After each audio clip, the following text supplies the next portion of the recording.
Ramiro. Gracias, maestro. Buenos días, gusto saludarte y a todos los radioescuchas. Hoy voy a hablar un libro que escribió un paisano nuestro tamaulipeco. Se llama Carlos Flores Rico y se llama Lecciones fáciles para elecciones difíciles. Y él seleccionado este libro porque en este año, al menos en los primeros 6 meses, pues todos los mexicanos vamos a estar inmersos en procesos electorales. Como ya sabemos, en la historia de nuestro país la primera vez que hay tantos procesos electorales a la vez y tanta gente que va a ir a las urnas. Y por eso creí menester compartir a los radioescuchas y a todos los interesados en el proceso electoral, pues cómo se organiza unas elecciones, cómo se puede desde el punto de vista de un tamaulipeco distinguido, que es Carlos Flores Rico, a quien este es su libro, y que además lo conozco, es amigo mío y que me lo autografió, me lo dedicó.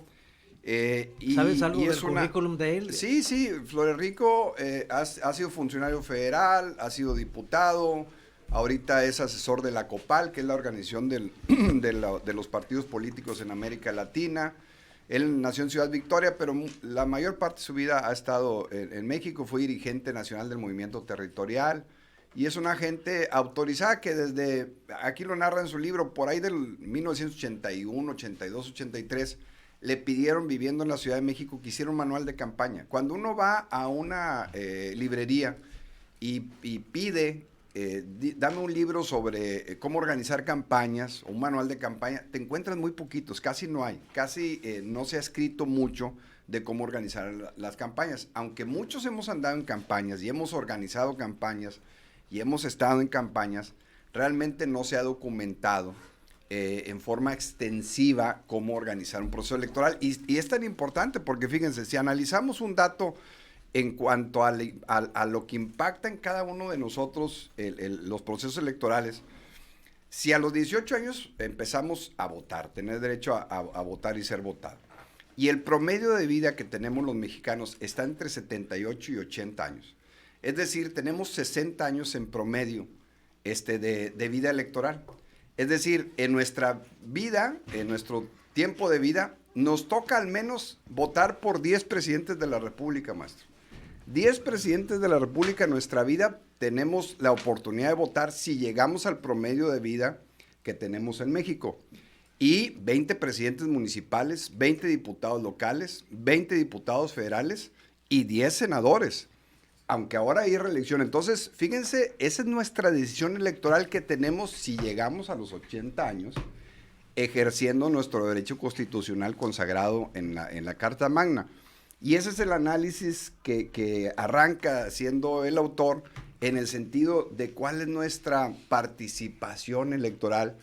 Y se va un poco a la historia desde Marco Tulio Cicerón, desde la época del año 400 antes de Jesucristo, en la época de los griegos, donde ya se hablaba de la diferencia entre estrategias y tácticas electorales y lo que son las guerras no solamente electorales, sino las guerras por el poder, a veces cuerpo a cuerpo, a veces de otra manera, pero también hay una reflexión histórica que hace el autor en el sentido de que si tomamos los últimos 3.200 años de la historia de la humanidad, prácticamente solo 256 años hemos vivido en paz. Todos los demás años Han sido de siempre guerras. ha habido guerras en alguna parte del mundo. Es decir, un 7% de esos más de 3.000 años son los que alguien en la humanidad, en la historia de la humanidad, ha podido vivir en un mundo en paz. Entonces, hemos estado inmiscuidos, inmersos en un proceso de competencia, en un proceso en donde hay vencedores y vencidos, Es lucha por el en poder. donde hay un proceso de ganar, de imponer una idea, un proyecto, y de eso precisamente habla Flores Rico aquí en el sentido de cómo organizar una estructura electoral. Y empieza con el tema del marketing electoral, que de esto sabe mucho Miguel Ángel Vidal, maestro de mercadotecnia. Y esta parte de la mercadotecnia electoral, Miguel, pues ha empezado ya a ser una parte de una estrategia y parte también ya de la currícula de algunas carreras universitarias, o sea, ya se ha profesionalizado. Aquí Flores Rico empieza a platicar de que el libro lo inicia cuando le piden un manual de campaña para unos candidatos en la Ciudad de México por allá de 1981, 82, 83, cuando todavía no había encuestas, cuando no había todavía segmentación de mercados electorales. Sí había segmentación de mercados para vender, Miguel, tú lo sabes muy bien. También hay nichos para nichos de mercados. Entonces se empezó en los 80s y luego en los 90s ya se empezó a identificar algunos expertos electorales, empresas de investigación de mercados. Se empezaron los debates en México, porque ya había habido debates en Estados Unidos, y la política electoral empezó a cambiar y se hizo más técnica. Y este libro, que se titula Lecciones fáciles para lecciones difíciles, lo que te da al lector es la oportunidad de comprender este proceso que es fascinante, porque los que hemos estado en los partidos políticos, en los procesos, sabemos que la enseñanza que tú tienes cuando andas en una campaña, eso que dura 2, 3, 4, 5 meses, es una maestría, es un doctorado, es un diplomado, por la actividad tan intensa que se vive. Vamos a vivir en México 6 meses de mucha actividad, intensamente, con ideas, con propuestas, con planteamientos, con discusiones, con análisis, y es cuando se incrementa el nivel de discusión entre todos los ciudadanos. ¿Para evaluar qué? La política pública. Básicamente, la gente hace poco votaba por 3 razones: desempeño de gobierno, organización de campaña y perfil de candidato. Pero eso ha cambiado. La gente ahora vota también por sentimientos. En los últimos procesos electorales ha habido 3 sentimientos que han influido en el votante: el miedo, la esperanza y el coraje. Es decir, hay gente que vota porque de plano no le parece la situación que está y quiere un cambio radical. Otros votan porque quieren mantener algo que les parece, algo que les gusta. Y otros, pues, añoran una cosa totalmente distinta, ¿no? Se van a la parte sublime, pues. Entonces, esos sentimientos están ya en el electorado, y lo que Flores Rico aquí nos enseña es que lo primero que tienes que hacer cuando estás en un proceso electoral, pues es decirle a la gente por qué quieres ser alcalde o diputado o gobernador o presidente de la República, que digas para qué. Ya el carisma no es suficiente. Sí, no Ramiro, es suficiente, Mario, porque se requiere un poco más, ¿no? Es como la canción de La Bamba, ¿no? Que se requiere un poco de gracia y otra cosita. Bueno, y esa otra cosita. Y además los tiempos han cambiado, en eso tienes razón. Sí. Poco a poco se ha ido desapareciendo ese voto cooptado, ese voto en bloque. Algunos le llaman voto duro, pero no es voto duro, es ese voto cooptado que existió siempre con el sindicalismo y con algunas otras formas de organización política. Han permitido la desaparición paulatina de estos Ha ido esquemas. bajando, Miguel, porque antes el llamado voto duro que teníamos en el PRI, por ejemplo, o que había en otros partidos, como el PAN o el PRD o Morena o los que han entrado y salido, se ha ido disminuyendo y ha habido hay un voto más volátil, más switcher, más de sentimientos. Y el voto de la lealtad, aunque el PRI sigue teniendo más esa identificación y es el partido que tiene más afiliados a nivel nacional, Así es. según registro del INE, ese voto se ha ido diluyendo en todos los partidos. Y ha cambiado el tema de la doctrina y de la lealtad y eso por otras situaciones que no son necesariamente buenas, pero esa es nuestra realidad en México.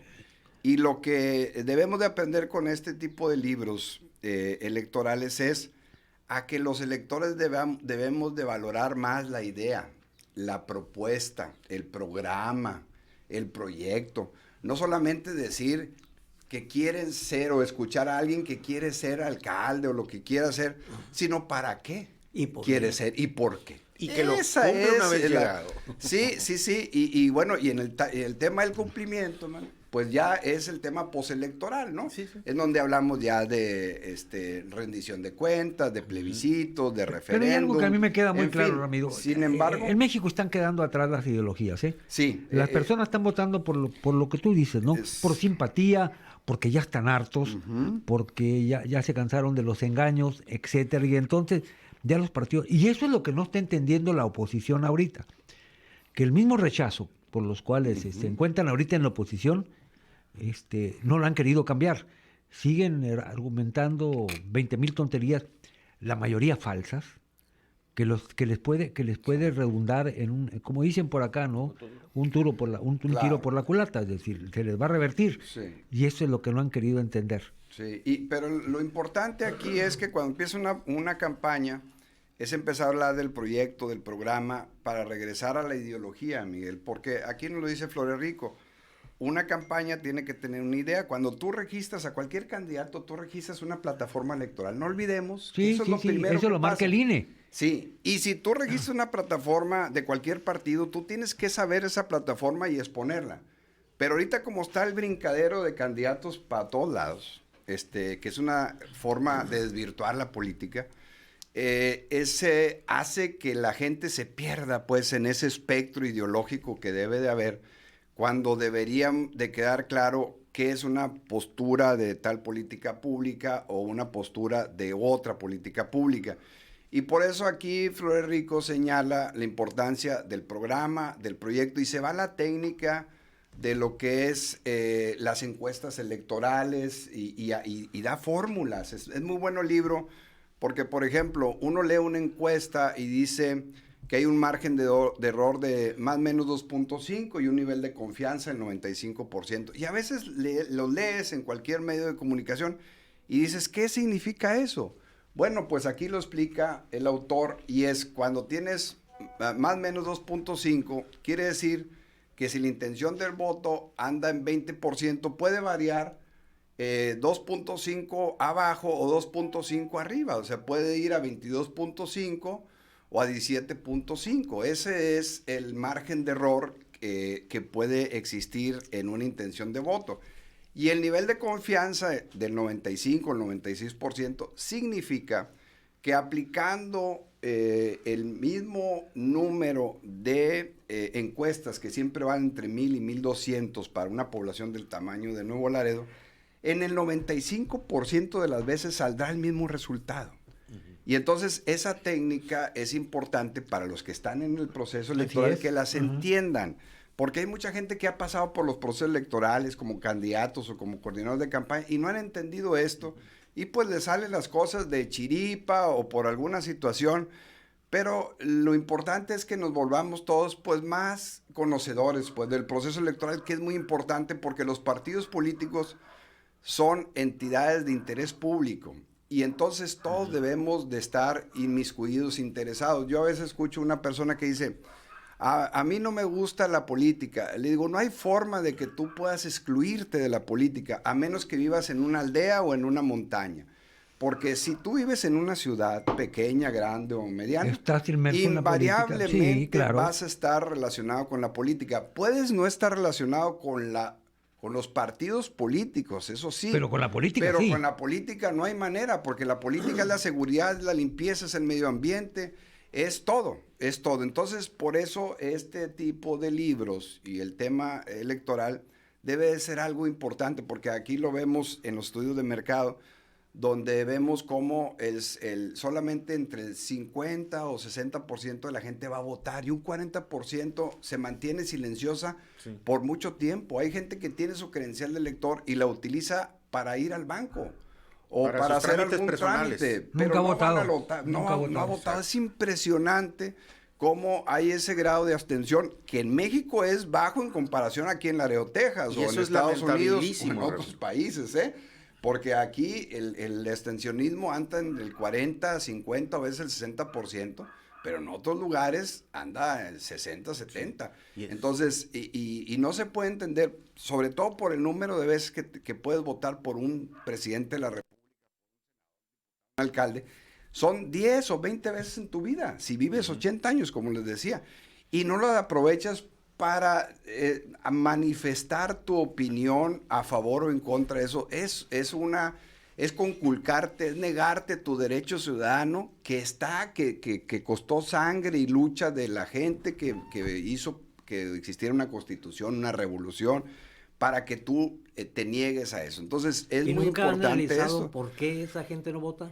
Sí, de las razones, maestro, básicamente es que la gente no vota porque ve una situación de mucha indiferencia en todo el espectro electoral. Dicen, a mí la política no me interesa. Hay gente que está negada a participar y siente que es su forma de manifestar su rechazo, su indiferencia, que pasan procesos electorales y no van a votar. Otras personas no votan porque no les llama la atención ningún candidato, porque no conocen algún partido. Falta Otros de credibilidad, también, ¿no? Sí, exactamente. Es una falta de credibilidad y una indiferencia a todo lo que es la política. Y en nuestra vida nos hemos encontrado gente que te dice, a mí no me interesa y no quiero saber nada.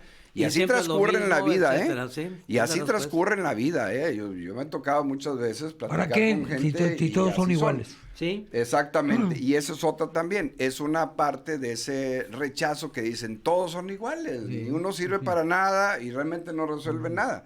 Es una degradación de una actividad tan importante, una profesión tan trascendente como es el ejercicio del servicio público, Y ese ¿no? es precisamente el trabajo de los políticos, Ramiro, Sí. hacer conciencia en el electorado de que para qué sirve la política. La política, somos parte de la sociedad donde nos vemos beneficiados o perjudicados. Y Lo que pasa es sabes, que eso lo se más- tiene que hacer en los hechos. Exactamente. Si los hechos no corresponden al discurso, la gente sigue indiferente. Y hay una palabra clave de cualquier político, partido, institución, la credibilidad. ¿A quién le crees? Si yo les pregunto a ustedes que estamos aquí en la mesa, díganme a cuántas personas les creen. Van a decir 2 o 3 o 5. ¿A cuántas personas tienes confianza? Siempre les pregunto a mis alumnos y te dicen 2, 3, 5. No, nadie dice más de 10, Que realmente les tengas confianza. Si no les tienes confianza a más de 10, gente cercanas, familiares, amigos, Sí. pues entonces a alguien que lo ves de lejos como candidato a un partido, Menos le vas a menos. tener Entonces confianza. vivimos en un ambiente de una gran desconfianza, de una gran incredulidad. Por eso es bien importante la lectura y por eso insistimos en este programa, en el conocimiento, porque no hay forma de querer lo que no se conoce. Y Eso si te tú iba a no decir, conoces, si y si no no desarrollan conoces, capacidad de análisis, sí, maestro, es muy nunca van a- difícil. La gente va a decir, no me interesa, todos son iguales. Pero cuando tú ya lees, cuando tú ya escuchas, cuando ya analizas y ya comparas, entonces ya tienes tú un juicio muy claro en cuanto a qué decidir. Y entonces tú te empoderas y es tu decisión, tu libre albedrío. Fíjate, Ramiro, pues es una maravilla, pues, tener ese libre albedrío y la Este decisión. libro que estás comentando sería muy, claro, siempre va a ser muy bien recibido en cualquier tiempo, en cualquier momento. Obviamente en tiempos electorales sería muy interesante también ese tema, sobre todo para hacer conciencia. Va por una cara bonita, por una simpatía, por un carisma, se va por la realidad y sobre todo, como bien dijiste, por el cumplimiento. Exactamente, y ser serios en las cosas y en las propuestas y en el conocimiento, porque mucha gente llega a los puestos públicos sin saber, sin conocer, no conocen las leyes locales, estatales, federales, y llegan a un puesto porque la gente opinó o los vio con posibilidades. Y la capacidad de resolver problemas se vuelve muy, muy mínima y hacen un mal desempeño. Ahora, bueno, pues ya hay la reelección, ya hay la evaluación, ya se están poniendo otras figuras, plebiscito, referendo, consulta popular, en fin. Pero ese resultado es producto también de la indiferencia del electorado. Como no saben, como no leen, como no analizan, pues entonces son los sentimientos los que embargan o los que inciden en la decisión y no el raciocinio. Y eso es lo que no vemos, eso es lo que no analizamos. Las sociedades civilizadas, las sociedades con grados de educación, al menos después de la básica, no se van por las simpatías, se van por los programas, se van por las virtudes que tienen los candidatos. Claro. Pero en muchos países como el nuestro, a veces la simpatía lo dice todo. Aunque carezcan del más elemental conocimiento para manejar un país, para manejar un estado, para manejar una ciudad. Y eso en vez de hacer un bien hace un gran daño. Es un gran daño, es un gran daño. Sí. Exactamente. Porque entonces tú contratas a alguien que va a estar 3 años o 6 años y realmente su desempeño es pésimo. y pues te tienes que aguantar a que dé el otro proceso electoral, pues para hacer un cambio, para evaluar. Entonces, un gran libro, Miguel Ángel. estos Lo cambios recomendamos. políticos Se llama el libro, Se repítelo. llama Lecciones fáciles para elecciones difíciles. ¿No se te de hace Flores que Ricos. lo que sucedió ahora con esa extrañísima coalición que se hizo de 3 partidos con plataformas tan disímbolas, con ideologías tan diferentes, etcétera, no modificará lo que este señor dice en su libro? Yo creo que va a modificar todo, porque eso de reunirse tantos partidos, maestro, porque hay bloques de partidos ahorita y 2 bloques o alianzas entre 2 o 3 partidos, hace que todavía se pierda más ese espectro en cuanto a la política Óscar público, Gutiérrez lo definió. y Esta se alianza, confunde más la gente. esta alianza de partidos no es ni siquiera una alianza por el bien de mes, es quítate tú para ponerme yo. Sí, Eso es todo. Y aunque los obliga a los partidos a registrar una plataforma, pues ni los mismos candidatos conocen la plataforma. No la van a conocer. Los mismos candidatos que van a ser ahora candidatos no lo van a en conocer. este año, se los preguntes y no van a saber. Porque no saben, no lo porque saben, son punto. ignorantes. Sí, son ignorantes. Entonces, y si nosotros los ciudadanos no leemos y no nos enteramos, pues también ahí vamos en esa, Sí, en sí, ese, sí. En esa inercia, ese mar sí, sí. de indiferencia, y es muy lamentable para la democracia mexicana. Ramiro, muchas gracias por tu comentario esta mañana de domingo. Muy oportuno. Interesante Gracias. libro, ¿eh? Oye, Sí, pero no te gracias. pusiste las orejeras para que el público las viera. Sí, hombre, aquí están. Que